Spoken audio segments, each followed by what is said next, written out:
আসসালামু আলাইকুম প্রিয় দর্শক। এই মুহূর্তে আমি যে ঘরটা দেখতে পারতেছেন, এই ঘরটাতে এই পাতাগুলা শুকানো হয়। কিভাবে শুকানো হয় আমি এখনই যাই দেখাইতেছি। আপনারা একটু রেডি থাকেন। আমি এই মুহূর্তে যাইতেছি সেই ঘরটার কাছে গিয়া আপনাদেরকে দেখাবো কিভাবে এই ঘরটাতে কাজ করা হয়। আমি এই যে দেখানোর চেষ্টা করতেছি। মানুষজন তো ভাই নাই, ডর তো লাগতেছে। সাপটা বা বাড়াচ্ছে না কি কাটা জানে। যদি সাপটা থাকে তাহলে তো কামড়াইবো। আপনারা এই ঘরটা একটু দেখ গেলেন। এই যে দেখেন ঘরটার অবস্থা। এনে মানুষজন নাই, যে পাইপ টাইপ অনেক কিছু আছে।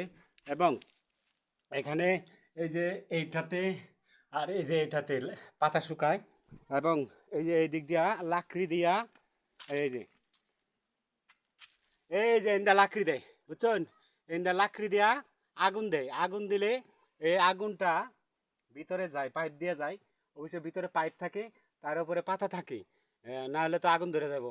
এই আগুনের গরমে মানে ব্রিক ফিলে যেরকম আর কি, ওই ঠিক সেই রকম এখানে আগুন দিয়া তারপরে মনে করেন যে পাতাগুলো শুকায়। 1 কেজি পাতার দাম 300-400 টাকা কেজি আমাদের এলাকায়। যেই তামাক পাতা, যেটাকে তামাক পাতা বলে, আমরা বেনসন সিগারেট যেই পাতা দিয়ে তৈরি করা হয় সেইটা। অবশ্যই আপনারা দেখে ফেললেন কিভাবে আমরা তামাক পাতা শুকাই। আপনাদেরকে দেখানোর সুযোগ করে দিলাম। ভিডিওটা কেমন লাগছে দর্শক শ্রোতা, কেমন লাগছে? ভালো লাগলে অবশ্যই শেয়ার করে দিবেন এবং শেয়ার করি আমার সাথে যুক্ত থাকবেন এমন ভালো ভালো ভিডিও পাওয়ার জন্যে।